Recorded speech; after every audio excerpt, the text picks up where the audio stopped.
Hello friends, welcome to the online session of Raghav institute. तो हम polity की classes continue कर रहे थे। उसमें हमने पढ़ा गवर्नर के कार्य, गवर्नर की शक्तियाँ। आज जो हम टॉपिक कवर करेंगे वो है कॉन्स्टिट्यूशन एक्चुअली में क्या क्या कंसिस्ट करता है। ठीक है, तो चलिए हम जानते हैं कि कॉन्स्टिट्यूशन एक्चुअली में क्या क्या कंसिस्ट करता है। Constitution consist of articles, parts, preamble plus schedules। Articles complete होते ही कॉन्स्टिट्यूशन कंप्लीट नहीं होता है। कॉन्स्टिट्यूशन में आर्टिकल्स के बाद जो चीज़ आती है वो होती है शेड्यूल्स। और फिर पार्ट्स में कॉन्स्टिट्यूशन को डिवाइड किया गया। तो कॉन्स्टिट्यूशन में सबसे पहले है प्रीएम्बल।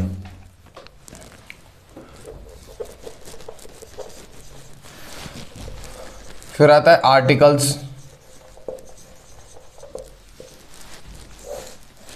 उसके बाद पार्ट्स,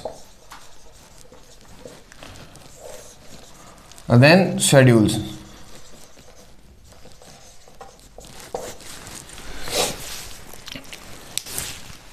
तो दिस इज मेनली 4 थिंग्स। ये जो 4 चीजें हैं ये हमारे कॉन्स्टिट्यूशन को कंसिस्ट करती हैं। कॉन्स्टिट्यूशन हमारी गवर्नेंस के लिए एक सोर्स है, source of power.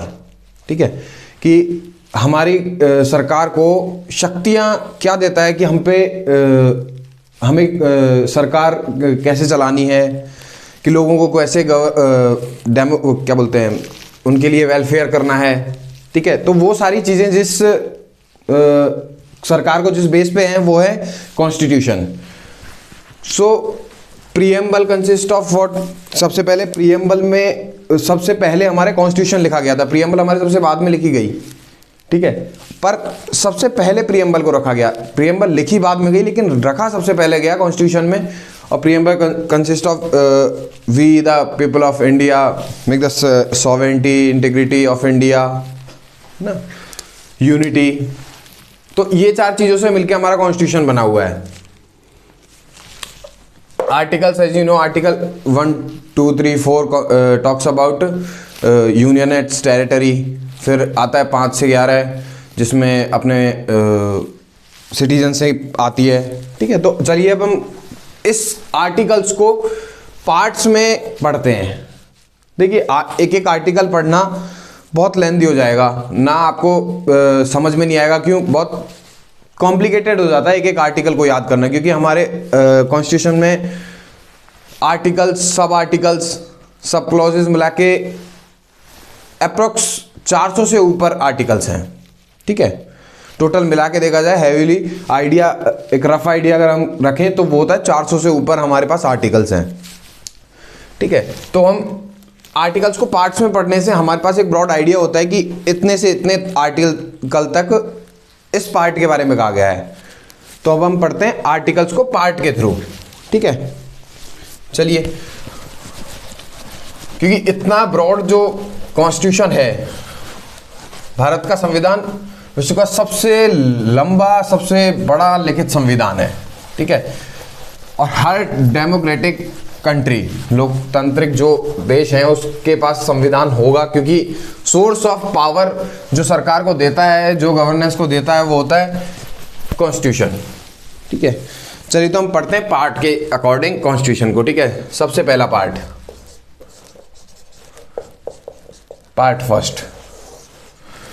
First about the union and it's territory, मतलब संघ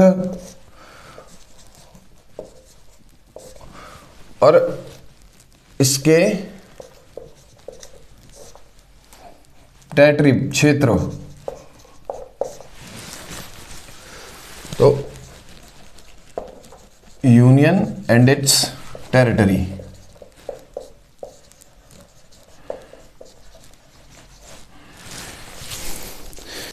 यूनियन इट्स टेरिटरी मतलब कि भारत में जो राज्य हैं। ठीक है, क्योंकि हम क्वासाई फेडरल हैं, वी नो कि हमने स्टेट कार्व किए हैं, बनाए हैं। तो उस यूनियन के लिए कि स्टेट्स हैं कैसे। ठीक है, तो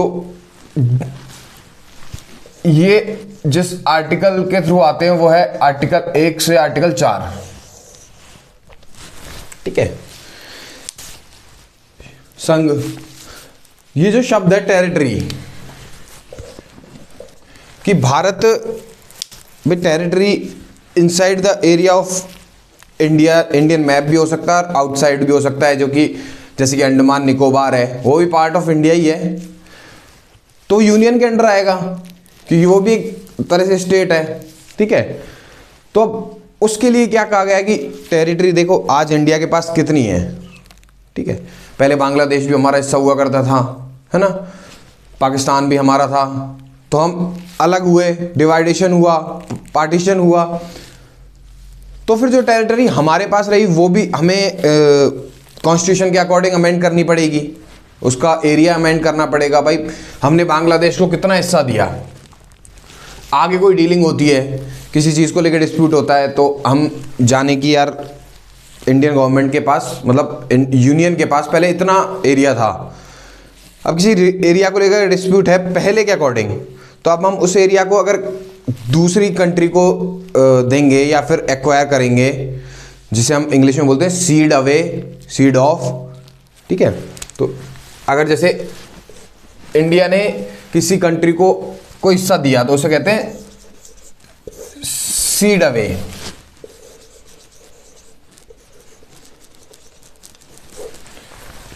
ठीक है।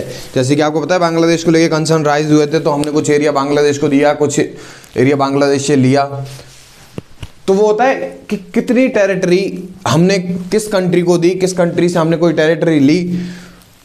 अगर उस सब को यहाँ रख देंगे कि भाई आर्टिकल 1 से और आर्टिकल 4 तक अगर हमने इस टेरिटरी पार्ट 1 में ही सब कुछ रख दिया तो ये बहुत कॉम्प्लिकेटेड हो जाएगा पढ़ने के लिए, मतलब याद रखने के लिए इतना कॉम्प्लिकेटेड कि article 1 talks about this union and territory.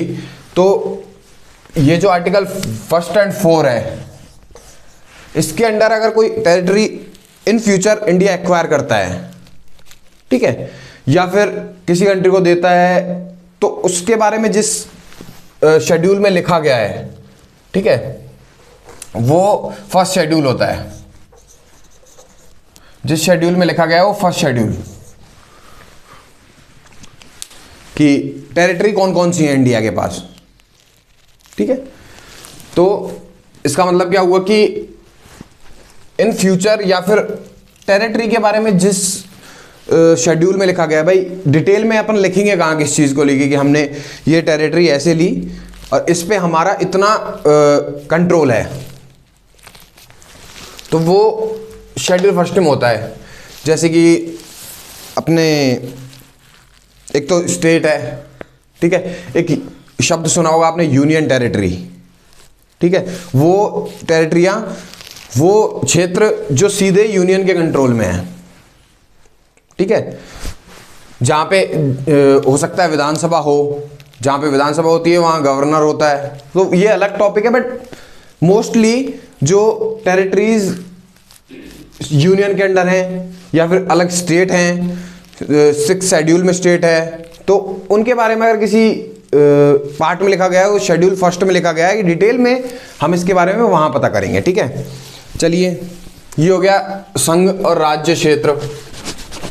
उसके बाद पार्ट 2 पढ़ते हैं, जिसको लेके हाल ही में बहुत चर्चा रही, सिटीजनशिप, नागरिकता, ठीक है। तो नागरिकता से वंचित तो नहीं कर सकते, बट हाँ वो भी एक लॉ के थ्रू है कि हम सिंगल सिटीजनशिप देते हैं। अगर किसी ने बाहर की फॉरेन किसी देश की सिटीजनशिप ली है तो वो इंडिया की नागरिकता अपने आप खो देगा भारत की, ठीक है। तो अब पार्ट 2 में आती है नागरिकता।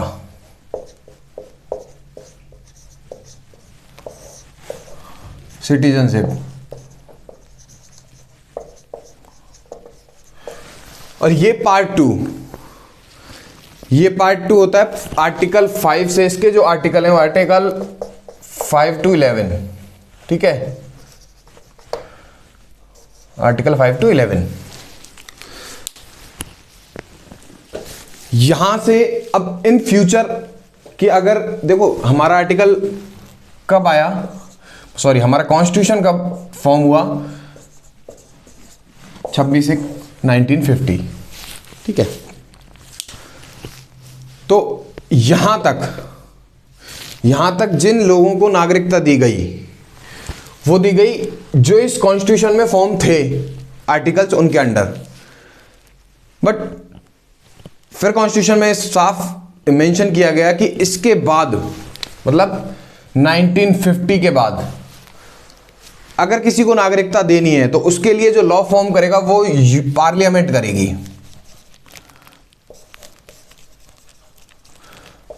By parliament.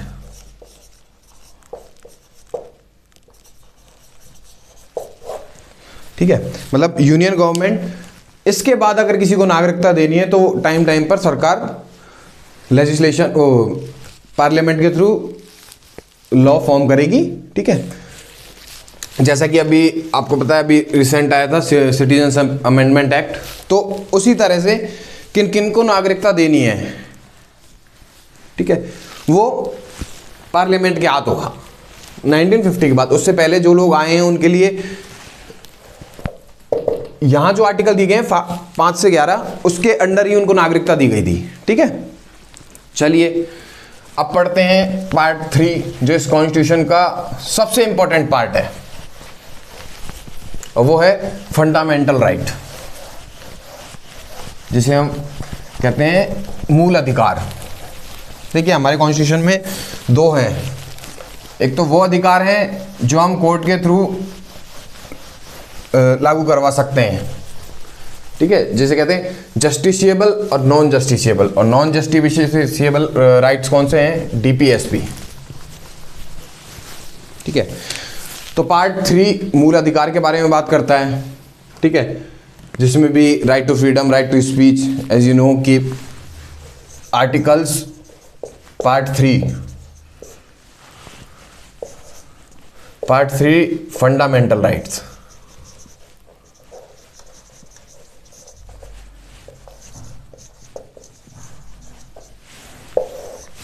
मूल अधिकार, ठीक है, इसके जो आर्टिकल हैं वो है आर्टिकल 12 to 35, आर्टिकल 12 से आर्टिकल 35।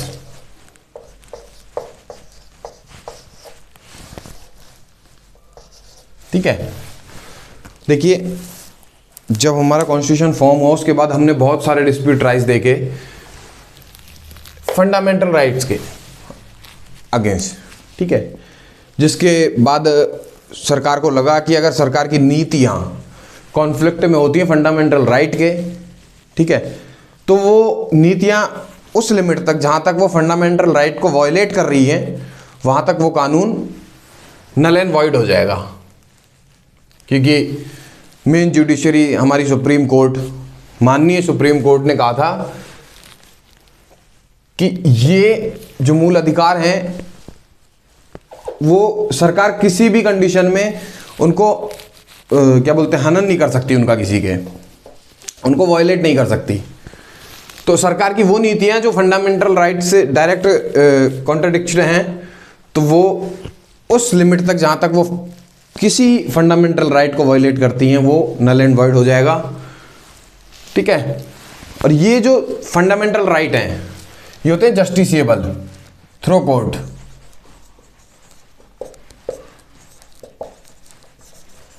जस्टिसिएबल, ठीक है, कि आपका कोई फंडामेंटल राइट वायलेट हुआ है तो आप सुप्रीम कोर्ट जा सकते हैं। ठीक है, तो ये होते हैं फंडामेंटल राइट, मतलब मूल अधिकार। अब हम चलते हैं पार्ट 4 पर। ठीक है, पार्ट 4 है डीपीएसपी, राज्य के नीति निर्देशक तत्व। देखिए गवर्नेंस 2 तरह से होती है, एक तो होती है सिर्फ गवर्नेंस, एक होती है गुड गवर्नेंस, एक होता है शासन, एक होता है सुशासन।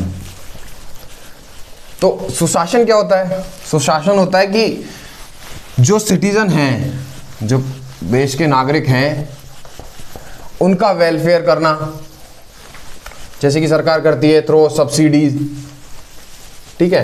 पर सब्सिडीज भी कभी कभी हटानी पड़ती हैं सरकार को, उसका भी एक रीज़न है। उसका रीज़न है कि जो बाहर मतलब हमारे जो वर्ल्ड में कुछ संगठन बने हुए हैं, ठीक है, उन संगठन से जब कॉन्ट्राडिक्ट होती है ना चीज़ें, तो हम प्रेशर पे होते हैं कि देखो हमारा जो ट्रेड है, कॉमर्स है, वो इफ़ेक्ट होगा।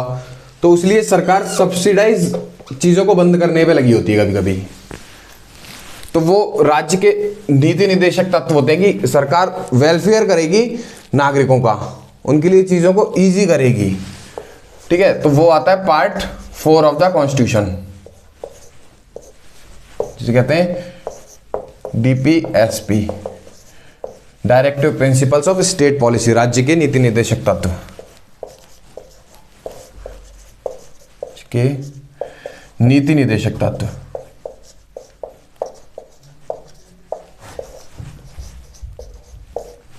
ठीक है। इसमें क्या होता है, गवर्नमेंट अपनी पॉलिसी में, मतलब जब गवर्नमेंट कोई पॉलिसी बनाएगी, कोई लॉ बनाएगी, तो उसमें इस चीज का ध्यान रखेगी कि जो भारत के नागरिक हैं उनके लिए वो वेलफेयर करे, मतलब कहीं कि एक तरह से उनका कल्याणकारी योजनाएं लाए, ठीक है। जैसे कि बेरोजगारों को रोजगार देना, ठीक है, महंगाई कम करना, ये जो चीजें हैं ये एक सुशासन के कर्तव्य हैं कि अगर कोई राज्य शासन की तरफ है तो शासन मीन्स गवर्नेंस करना, और गुड गवर्नेंस की जनता के लिए शासन करना, ठीक है। कि हर बार हाथ जोड़कर वोट मांगने से कुछ नहीं होता। सर कुछ ऐसा करो कि लोग अपने आप आपको वोट दें, ठीक है। तो एज यू नो कि डर और सम्मान में एक डिफरेंस है। डर कभी भी खत्म हो सकता है लेकिन सम्मान हमेशा बना रहेगा।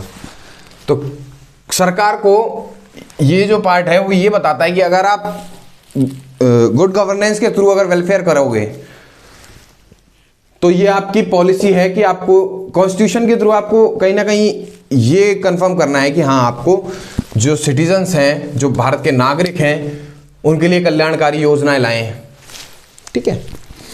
तो ये हो गया आपका पार्ट 4। अब हम चलते हैं पार्ट 4A। Part 4A। जो भी चीज आपको कॉन्स्टिट्यूशन में कहीं कैपिटल में लिखी मिलेगी ना, जैसे कैपिटल A, कैपिटल B, तो हमेशा याद रखना वो चीज किसी अमेंडमेंट के थ्रू आई है, ठीक है। ये जो A हुआ, B हुआ, ये जब आपको कहीं मिले तो वो चीज इंसर्ट की गई है थ्रू अमेंडमेंट, ठीक है। तो पार्ट 4A ये भी अमेंडमेंट के थ्रू इंट्रोड्यूस किया गया था हमारे कॉन्स्टिट्यूशन में, जिसे हम कहते हैं फंडामेंटल ड्यूटीज। देखिए सब कुछ अगर राज्य ही करेगा, ठीक है, तो जनता क्या करेगी भाई? उनके भी तो कुछ कर्तव्य हैं। गवर्नमेंट, देखिए सबसे बड़ी चीज कि शासन अच्छा हो, इसके लिए हमें भी चीजें सुविधाजनक रखनी पड़ेंगी। अगर हम हर जगह हर चीज को अगर क्रांतिकारी तरीके से एक्सप्रेस करने लगे, गांधीयन रूल्स को फॉलो ना करके हम थोड़े क्रांतिकारी हो जाएं, आगजनी कर दें, दंगे कर दें, हम कहें कि हम धरने पे बैठेंगे और हम आग लगा दें, तो वो जो आगजनी होती है वो नुकसान किसका है? वो नुकसान लोगों को लगता है सरकार का नुकसान है। जी नहीं, वो नुकसान है हमारा। एक आम आदमी टैक्स भरता है, टैक्स से शासन होता है, वो गवर्नमेंट आपके पैसे को सर्कुलेट करके आपके लिए चीज़ें ईजी करती है, ठीक है, आपको सुविधाएं प्रोवाइड कराती है। फिर हम दंगे करते हैं, चीज़ों को तोड़ते हैं, ठीक है, और हम कहते हैं कि अब इस सरकार का नुकसान है ये। जी नहीं, ये हमारा नुकसान है। हम कहते हैं पब्लिक प्रॉपर्टी, सरकार द्वारा दी गई चीज़ें, बनाई गई चीज़ें होती क्या है? Public property. तो अगर हम नुकसान पहुंचा रहे हैं पब्लिक प्रॉपर्टी को, तो वो प्रॉपर्टी है हमारी, ठीक है। कि अगर हमने नुकसान पहुंचाने, चलिए देखिए रोडवेज बसों में हमने आग लगाई, ठीक है, वो नुकसान किसका? सरकार का? जी नहीं। फिर आपके लिए महंगाई बढ़ेगी, आप पे टैक्सेस बढ़ेंगे, आपकी सब्सिडीज कम हो जाएंगी। तो घूम फिर के जिसे हम कहते हैं ना कर्मा, वो रोटेट होकर हमारे सामने खड़ा होता है, चाहे हम कितनी भी कोशिश कर लें। तो एक देश का नागरिक होने के लिए जो हमारे प्रियम्बल में लिखा हुआ यूनिटी इंटीग्रिटी, इसको हम बनाए रखेंगे। तो हम देखिए एक्सप्रेस करें चीज़ों को तो शांति से करें। अभी किसानों ने आंदोलन किया, उन्होंने कौन सी आगजनी करी? नहीं की ना। पर यूनिटी, जब एक समूह मिलके अपनी चीज़ों को एक्सप्रेस करता है गवर्नमेंट के आगे, तो टाइम लगता है चीज़ों को समझने में, बट हाँ चीज़ें पॉसिबल होती हैं। इसलिए कहते हैं फंडामेंटल ड्यूटीज़। अरे ये जो फंडामेंटल ड्यूटीज़ हैं, ये मैडम इंदिरा गांधी ने इंट्रोड्यूस की थी बाय 42nd कॉन्स्टिट्यूशनल अमेंडमेंट, जिसे हम मिनी कॉन्स्टिट्यूशन भी कहते हैं। 42nd कॉन्स्टिट्यूशन अमेंडमेंट, ठीक है। और ये जब हुआ था तो इसे कहा गया था मिनी कॉन्स्टिट्यूशन, मिनी कॉन्स्टिट्यूशन, ठीक है। तो नागरिकों के कर्तव्य क्या होते हैं? देखिए सरकार के कर्तव्य हमने बता दिए कि सरकार हमारा वेलफेयर करेगी, पर नागरिकों के कर्तव्य क्या होते हैं? वो होते हैं कि हमें भी हमारे देश के हित में काम करना है, ठीक है। चलिए, ये शासन गवर्नेंस का काम है, पर उसे सुशासन बनाने के लिए भी जनता की भागीदारी होना जरूरी है। समझ रहे हो? सब कुछ सरकार ही आपको करके दे देगी तो आपको फायदा क्या है बताइए? क्यों? तो इसीलिए कहा गया कि जिस तरह सरकार के कुछ कर्तव्य, नागरिकों के भी कुछ कर्तव्य होने चाहिए। नहीं, रूल्स अगर हम तोड़ेंगे नहीं तो सरकार को रूल्स बनाने की जरूरत कहां पड़ेगी अगला? पर वही है, चोर के लिए तालों की क्या बात। तो अभी के लिए इतना ही, मिलते हैं नेक्स्ट क्लास में with remaining parts of Indian constitution. Thank you.